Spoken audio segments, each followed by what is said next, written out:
Hi, this is Moon Sparkle Bright, and I wanted to talk a little bit about my life. I don't normally do this, but I think that it's entirely possible this could help somebody else not make the same decisions that I did. Um, so, if putting this out here can help someone, then I'm all for it. So, I'm I guess I'll just jump right in. I met my ex-husband when I was 15 years old, and um we were friendly, but not I mean, it was pretty casual, like, as far as, we was just friends, I guess, acquaintances.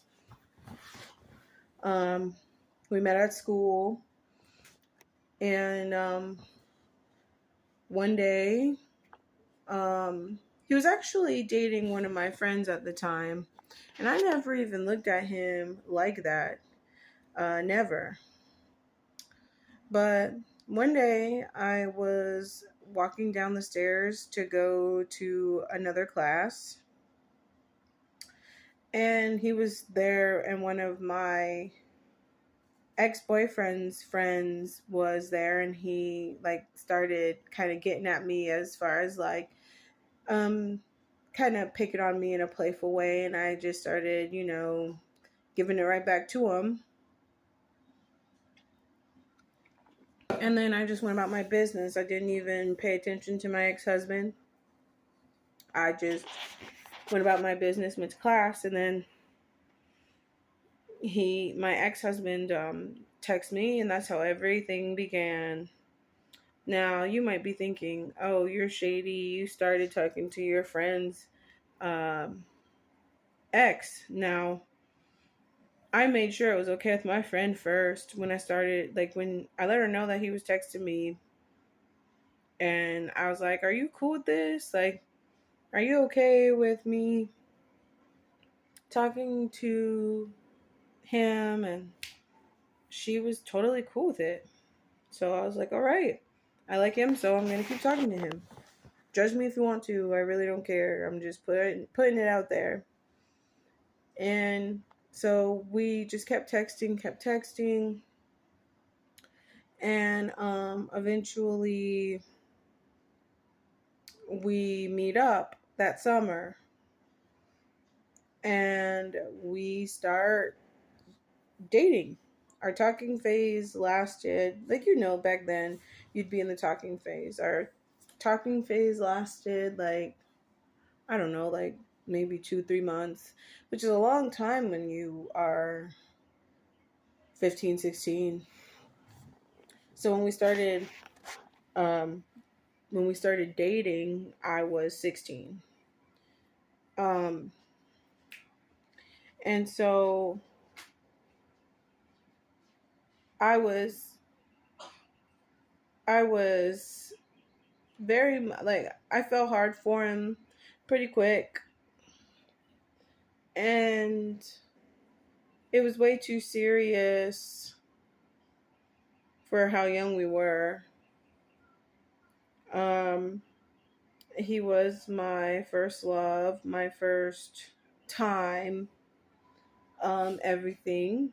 And so it was very, very, like, I was super duper attached. Like, it was so major to me. But there were, like, red flags that I didn't know because I was still a kid myself.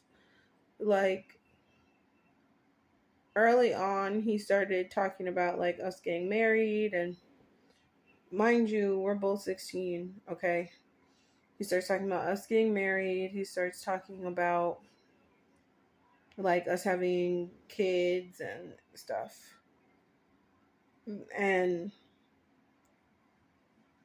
I just thought that he was saying that because he love me, oh, he loves me so much. He wants us to get married, and he wants to have babies with me, and blah blah blah blah blah. I didn't know at the time that that was a red flag because I was 16. I just knew that I was head over heels in love, and that I had just, you know, he was my first time, first a lot of different things. I'm not going to go into detail. And I was so serious about it. Like, he he even like proposed and all this shit back then, when, and we're 16 years old. Like, me now at 31, I realize how fucking crazy this is, like, now, but back then I didn't. And I think that it was a lack of self-esteem and self-worth that made me really susceptible to it, because um I don't think that I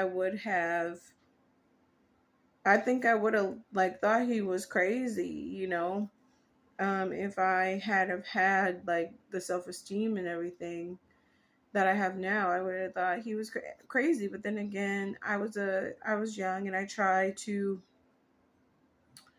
be kind of not mean to my younger self, because like I didn't know anything. I didn't know anything.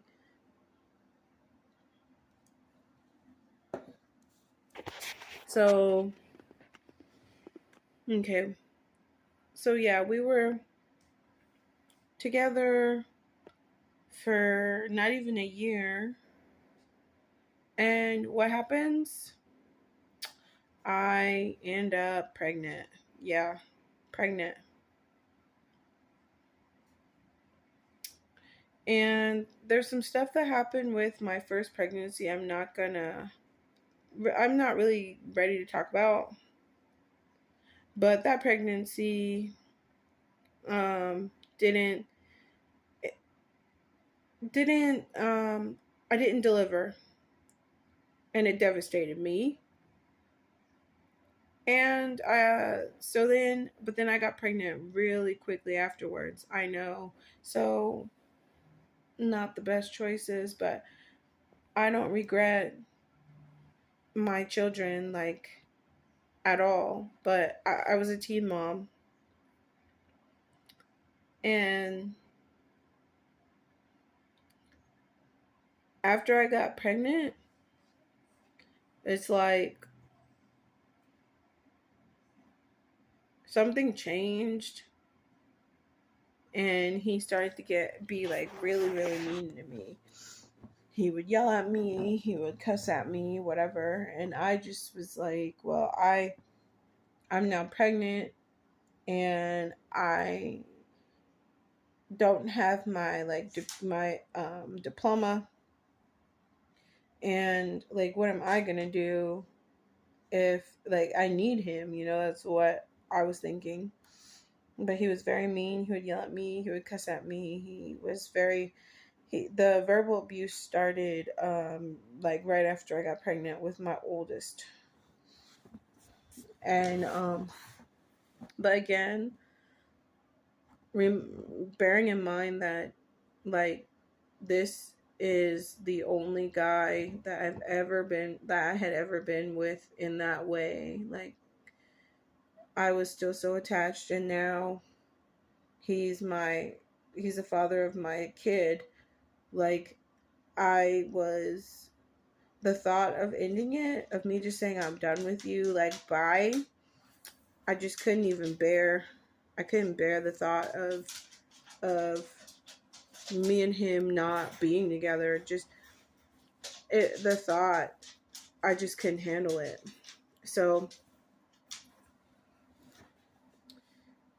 I have my son, and he's still being mean. He's still being abusive. He's still yelling. But I'm thinking, like, okay, well, maybe he's just stressed out.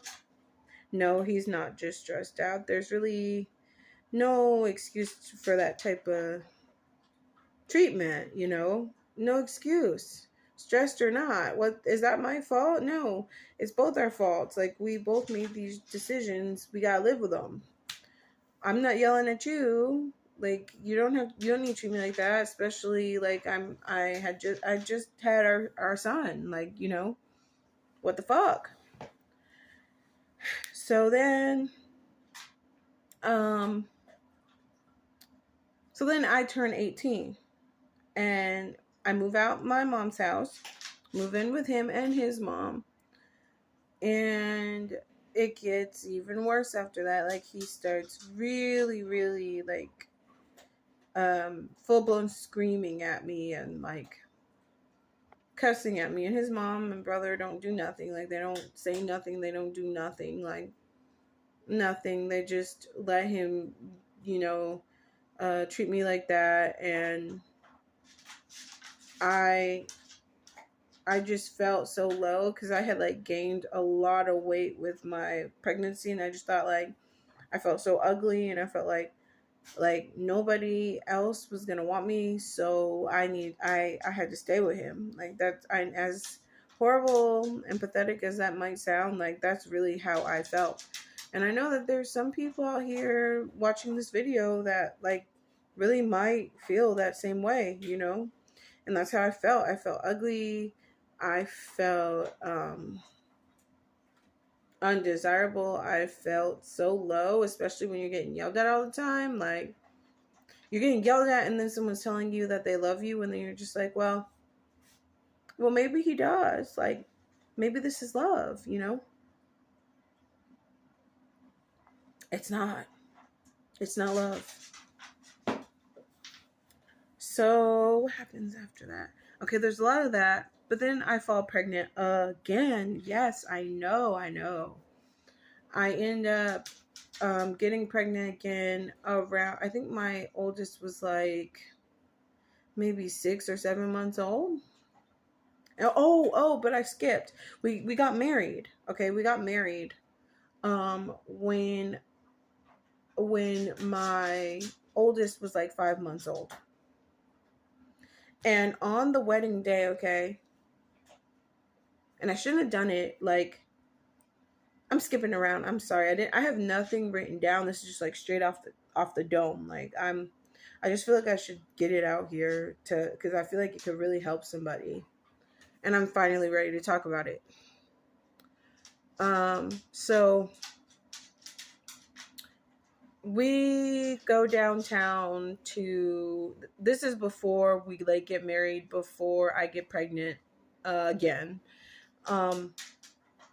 So we go downtown and we go to the courthouse, okay? And at the time, I had a teeny weeny afro. I had just big chopped. If you ain't black and you don't know what a big chop is, it's like when you, I used to have a perm or a relaxer, whatever you want to call it. We always call it perms. And I had grown my natural hair out during my first pregnancy. Well, not my first, but my second pregnancy. The one that I had my oldest son. So I grew my natural hair out, and my mom actually did my big chop for me. So I had like this cute little teeny weeny afro that I had no idea what to do with because I had never styled or even like touched my natural hair before that I could recall, because I had my perm when I was 4 years old. So anyway, at that time before I knew better, I would use an afro pick in my hair. And I had it in my purse, and I didn't know that you couldn't take that into the courthouse. So I was like, the guy, or the sheriff's deputy was like, you can't bring that in here. I'm like, oh, okay, I'm sorry, I didn't know. So this MF, my ex-husband, what's he do? Has me walk alone downtown, okay? And downtown where I live is not a good area. I don't all the way back to our car because we had parked like in I can't remember, like some museum parking lot, and it was a ways from the courthouse, and I had to walk all the way from the courthouse to that parking lot, and I did not know where I was going. And he laughed, and I was like, "Well, I don't know where to go." And he's like, "Just walk straight," and gave me the keys, and I was just like, "Wow, okay." So what did my trying to be nice to my older self? I mean, my younger self, but oh my god, I should have just said, F this, taking my son, call my mom, and get the F up out of this place. Like, that's what I should have done. Gave him the middle finger and went about my magical black business and never spoke. Well, it's not like I could never speak to him again because I had kids with him, or I had at that time a child with him, just one. But what did I do? I walked all the way, and I was not like 100% sure where I was going, but I walked. I found the car. I put my Afro pick in the car, and I walked back, and we get the marriage license. That's like a freaking red flag, like 10,000 red flags, like, because there no regard for my safety, making fun of me basically. Um, he could have walked back with me, but did he do that? No, he didn't. Like, he never cared about my personal safety like that. And there's more I'm gonna say.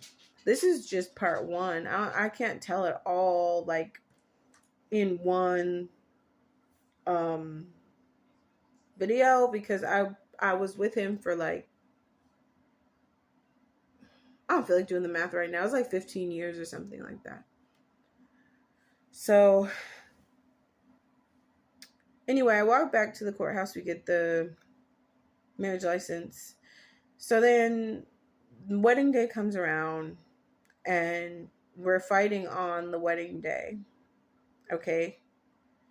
And I should have just not done it. I mean, I could have just been with him, and like, I could have, I legit could have just been with him. I didn't have to get married, but I wanted to marry him because I loved him so much and all that, whatever.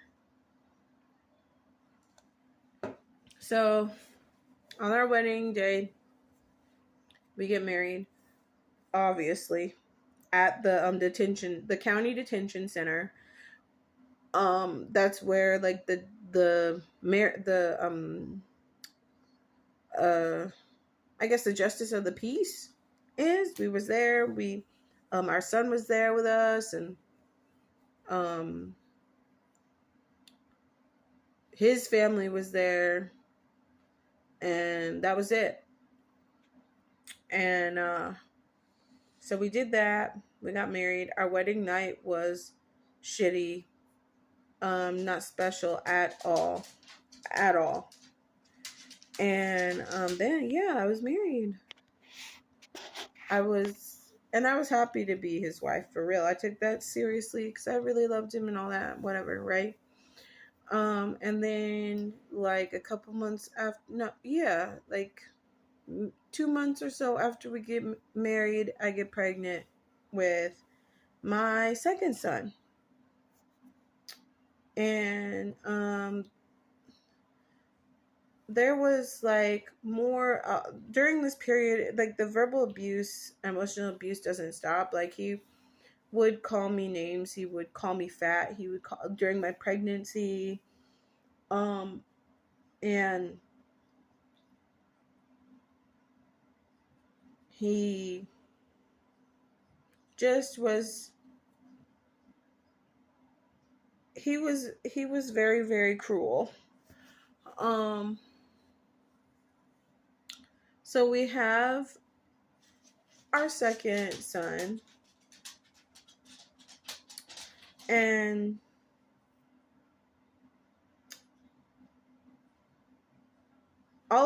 we finally, like, maybe 2 months after our second son was born, we finally like are able to move out of his mom's house. And I'm so excited because like I really wanted us to have our own place, and I was just like so happy and so excited.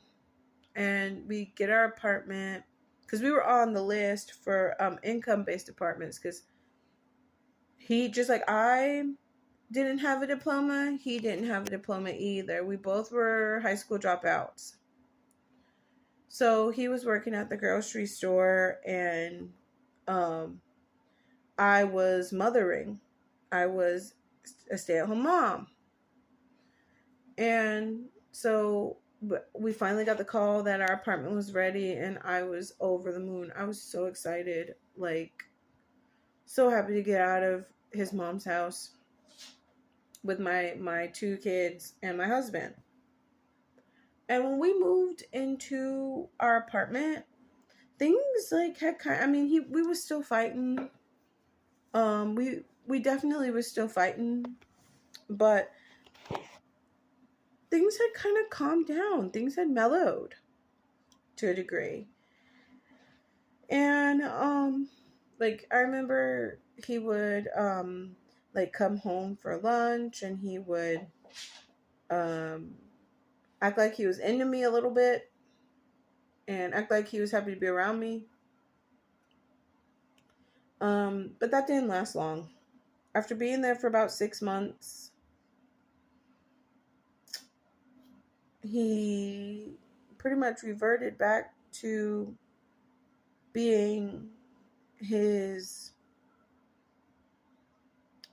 regular abusive self. And it was around this time that I found like a bunch of porn on our computers. He would even use my computer to watch porn. I found messages on Facebook of him talking to like coworkers. I found dating website stuff on my computer and his. I did snoop. You wouldn't catch me snooping today. Now my mentality is so different than it was back then. Now I feel like, if somebody's gonna be, if a grown man or woman, if that's what you're into, wants to go out there and cheat, let him, and the truth will come out, and then you could just drop them. But at that time, again, remember, this is my first time, like my first everything, like my husband, the father of my kids, like this shit is so major to me that like it was unfathomable for me to just let him go. Like I just couldn't at that time. So, and some of the stuff I found, the some of the porn I found was like, I'm not even going to like go into the specifics, but it really made me question some things about him, if you get my drift. And I was so like, and there's nothing wrong with being like LGBTQ like plus. Okay, nothing wrong with that. It's just not what I signed up to be with. Like I signed up to be with a straight man. That's what I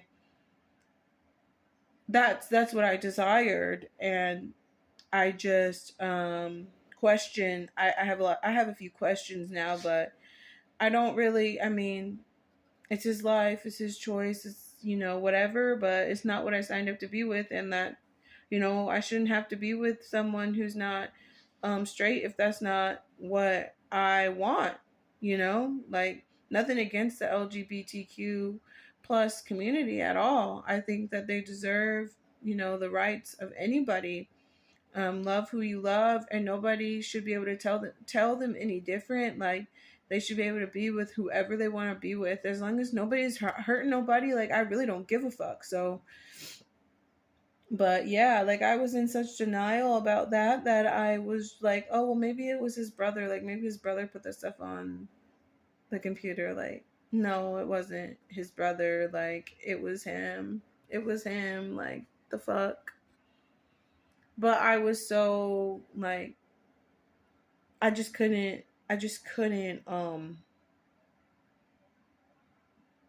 even let my mind go there at the time. So,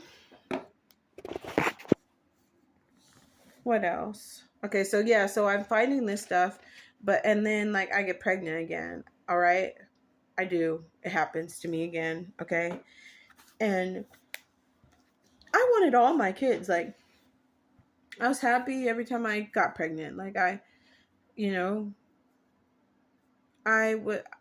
I never didn't want them. I was never sad when I found out I was pregnant. Never. I was always happy about it. So, but then I get pregnant again, and like obviously we're fighting about the stuff I find on the computer and stuff, but I just couldn't. I just wanted to believe what I wanted to believe, and I couldn't accept that he was cheating on me, and I couldn't accept, you know, that we weren't like just gonna be a happy family and get through it. I just had to believe that we could make it work. So I don't know. I think maybe it was the stress of my relationship, and or maybe it was like the back-to-back pregnancies that I had, but I ended up miscarrying, which was devastating. And I had to go through that alone at the hospital. Um, to his defense, he was watching our two sons that we had at the time, and so I'm not gonna like you know say, oh, he's horrible because he wasn't there and blah blah blah. Like, no, he was taking care of them. When he found out I was miscarrying, he came to the hospital.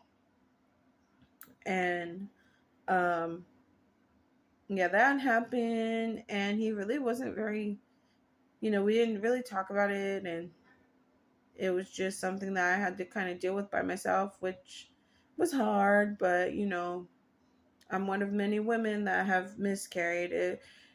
It's yeah, I'm not gonna go too deep into that one. But what happens? Like, as soon as I could get pregnant again, I get pregnant again. And so that pregnancy was my hardest one, and my most angry pregnancy, because I kept finding things, and like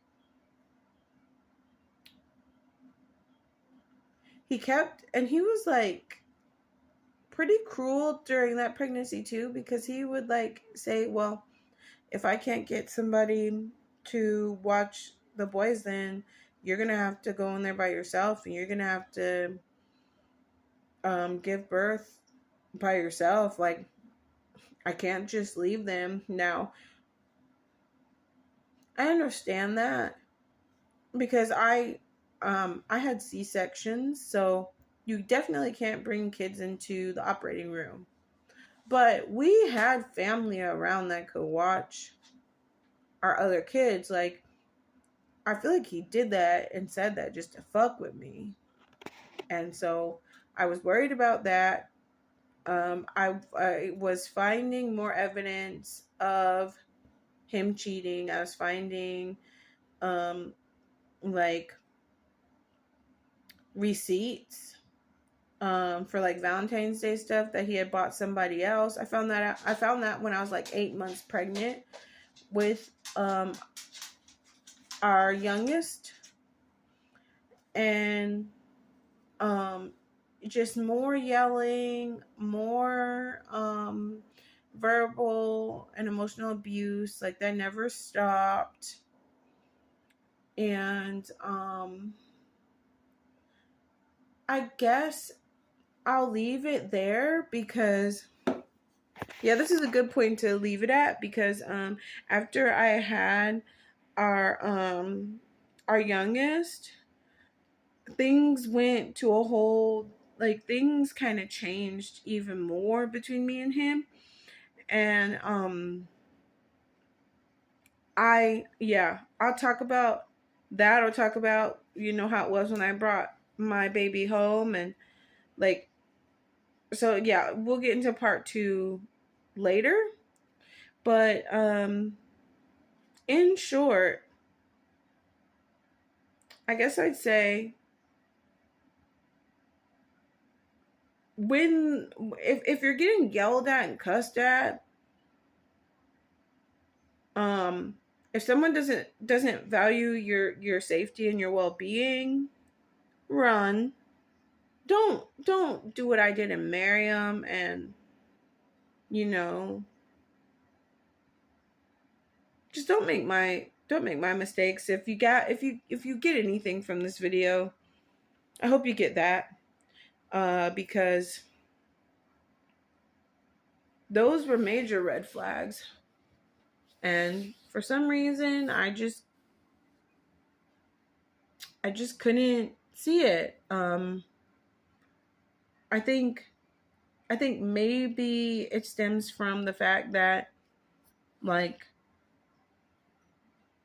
how things were with my dad and me when I was growing up. I'm not going to go into like the specifics of that, but I'll just say that your relationship with your dad is pivotal in the type of person that you might end up with. It really is true. But just because you may have like not the best relationship with your dad doesn't mean that you have to end up in a bad marriage and like an abusive relationship like me, like I was. But this is past tense. That's over with. I'm free. Anyway, thanks for watching, and I'll be back with part 2 eventually. I hope this helps one of y'all. Bye.